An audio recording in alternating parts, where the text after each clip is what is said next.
ವಿಶೇಷ ಕಾರ್ಯಕ್ರಮಕ್ಕೆ ಮತ್ತೊಮ್ಮೆ ಸ್ವಾಗತ ವೀಕ್ಷಕರೇ. ಮಕ್ಕಳ ಕಳ್ಳನ ನಿಜ ಬಣ್ಣವನ್ನ ಬಯಲು ಮಾಡಿದೆ ನಮ್ಮ ಸುವರ್ಣ ನ್ಯೂಸ್ನ ಕವರ್ ಸ್ಟೋರಿ ತಂಡ.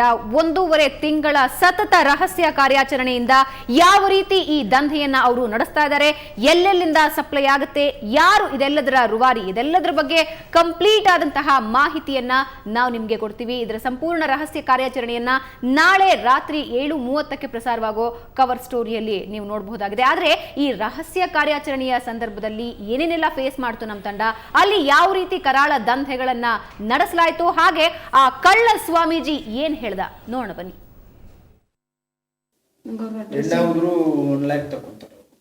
ಅಲ್ಲ, ದುಡ್ಡು ಬಗ್ಗೆ ಯೋಚನೆ ಇಲ್ಲ, ಆದ್ರೆ ಹೆಣ್ಣಾಗಿದ್ರೆ 1 ಲ್ಯಾಕ್ ತಗೊಂತಾರೆ, ಗಂಡಾಗಿದ್ರೆ 2 ಲ್ಯಾಕ್ಸ್ ತಗೋಬಹುದು. ಆಗಿದೆ ಅಂತ ಇದಿದೆ ಅಂತ ಹೇಳಿದ.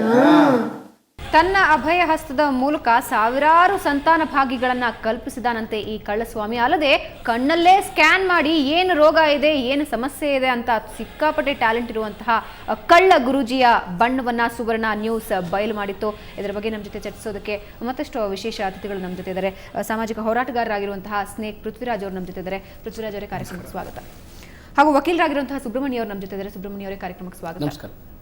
ಈ ಒಂದು ದೇವಸ್ಥಾನದ ಸಂಸ್ಥಾಪಕ ಸದಸ್ಯರಾಗಿರುವಂತಹ ಮೊಬೈಲ್ ಬಾಬು ಅವರು ನಮ್ಮ ಜೊತೆ ಇದ್ದಾರೆ. ಬಾಬು ಅವರೇ ಕಾರ್ಯಕ್ರಮಕ್ಕೆ ಸ್ವಾಗತ. ನಮಸ್ತೆ. ಹಾಗೂ ಈ ದೇವಾಲಯದ ಟ್ರಸ್ಟಿ ಆಗಿರುವಂತಹ ಮೋಹನ್ ಬಾಬು ಅವರು ನಮ್ಮ ಜೊತೆ ಇದ್ದಾರೆ. ಮೋಹನ್ ಬಾಬು ಅವರೇ, ನಿಮಗೂ ಕೂಡ ಕಾರ್ಯಕ್ರಮಕ್ಕೆ ಸ್ವಾಗತ. ಜೊತೆಗೆ ಕವರ್ ಸ್ಟೋರಿ ತಂಡಕ್ಕೆ ಸಾಥ್ ನೀಡಿ ಅಲ್ಲದೆ ಈ ಕಾರ್ಯಾಚರಣೆಯಲ್ಲಿ ಭಾಗಿಯಾಗಿದ್ದಂತಹ ಜನವಾದಿ ಮಹಿಳಾ ಸಂಘಟನೆಯ ಪುಷ್ಪಾ ವಿಶ್ವೇಶ್ವರ ಅವರು ನಮ್ಮ ಜೊತೆ ಇದ್ದಾರೆ. ಪುಷ್ಪಾ ಅವರೇ, ನಿಮಗೂ ಕೂಡ ಕಾರ್ಯಕ್ರಮಕ್ಕೆ ಸ್ವಾಗತ. ಇವರು ಮುಂಚೆ ಸೀರೆ ವ್ಯಾಪಾರ ಮಾಡ್ತಾ ಇದ್ರು. ಸೀರೆ ವ್ಯಾಪಾರ ಲಾಸ್ ಆಗಿಬಿಟ್ಟು ಅದು ನಿಂತೋಗಿತ್ತು ಬಿಸ್ನೆಸ್. ಇವರು ಬ್ರದರ್ ಒಬ್ರು ಅಲ್ಲೇ ಇದ್ರು, ಇವ್ರ ಅಣ್ಣ ಒಬ್ರು ತೀರ್ಕೊಂಡಿದ್ರು. ಇವ್ರ ಅಣ್ಣ ತಮ್ಮಂದ್ರೆ ಇಬ್ಬರೇ ಇರೋದು ಊರಲ್ಲಿ. ಅವನಿಗೆ ಇನ್ನೂ ಮದುವೆ ಇಲ್ಲ, ಇವ್ರಿಗೆ ಮದುವೆ ಆಗಿತ್ತು. ಒಂದು ಮಗ ಇದ್ದ, 1-2 ವರ್ಷದ ಮಗ.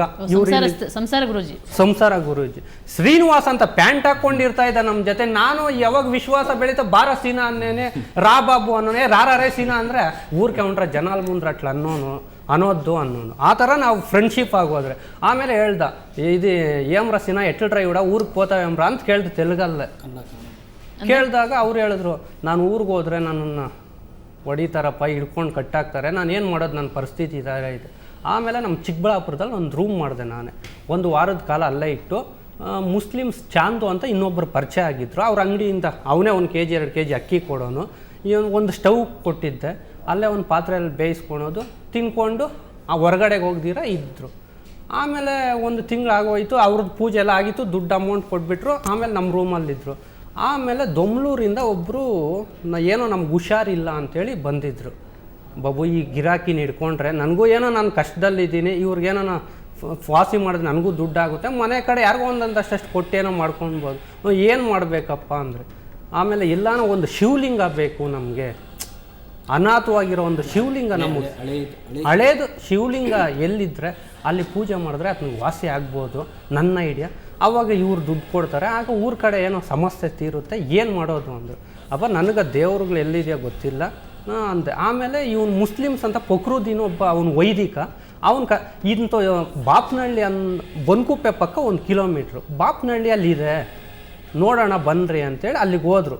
ನಾನು ಹೋದೆ, ನೋಡಿದ್ರೆ ಇಲ್ಲಿ ಪೂಜೆ ಮಾಡಿದ್ರೆ ಅವ್ನಿಗೆ ವಾಸಿ ಆಗ್ಬೋದು ಅಂಥೇಳಿ ಎಲ್ಲ ಮಾತಾಡಿಕೊಂಡು ಆಮೇಲೆ ನೋಡಿದ್ರೆ, ಆಮೇಲೆ ಊರಲ್ಲಿ ನನಗೆ ಕೆಲವರು ಪರಿಚಯ ಇದ್ದರು. ಈ ಫಕ್ರುದ್ದೀನು ನಿಧಿ ತೆಗಿಯೋದು ಜಾಸ್ತಿ.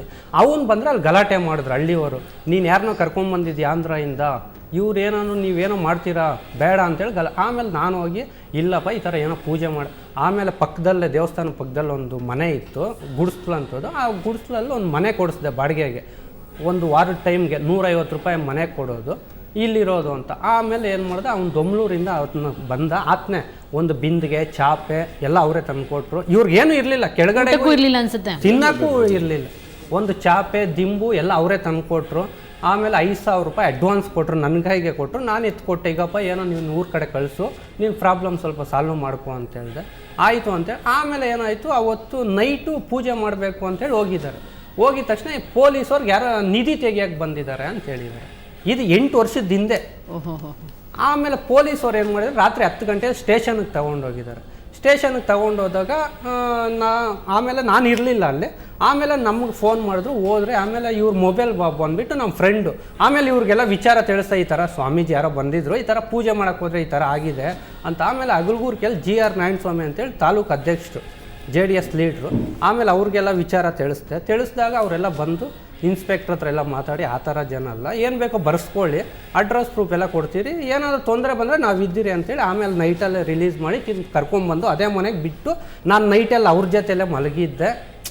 ಬೇರೆ ಕಡೆಯಿಂದ ಬಂದಿರೋರು ಒಂದು ಭಯ ಅಂದ್ಬಿಟ್ಟು ನಾನು ಮಲಗಿದ್ದು. ಆಮೇಲೆ ಓಕೆ, ಮುಂದಿನ ಏನೆಲ್ಲ ನಡೀತು ಅನ್ನೋದ್ರ ಬಗ್ಗೆ ನಾನು ನಿಮ್ಮ ಜೊತೆ ಮಾತಾಡ್ತೀನಿ, ಬಂದಿರುವಂತಹ ಅತಿಥಿಗಳ ಜೊತೆ ಕೂಡ ನಾನು ಮಾತಾಡ್ತೀನಿ. ಹೀಗೆ ಪ್ರಾರಂಭ ಆಯಿತು ವೀಕ್ಷಕರೇ ಈ ಕಳ್ಳ ಸ್ವಾಮೀಜಿಯ ದಂಧೆಯ ಸ್ವರೂಪ.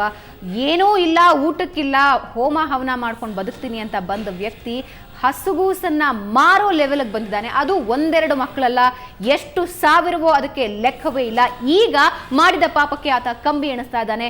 ನಮ್ಮ ಸುವರ್ಣ ನ್ಯೂಸ್ನ ಫಲಶ್ರುತಿ ಕವರ್ ಸ್ಟೋರಿ ತಂಡ ಸತತ 1.5 ತಿಂಗಳ ಕಾಲ ಈ ಕಳ್ಳಸ್ವಾಮಿಯ ಕರಾಮತ್ತನ್ನ ರಹಸ್ಯ ಕಾರ್ಯಾಚರಣೆಯ ಮೂಲಕ ಸಾಕಷ್ಟು ಕಾರ್ಯಾಚರಣೆಯನ್ನ ನಡೆಸಿ ಅದನ್ನ ಬಯಲಿಗೆ ತಂದಿದೆ.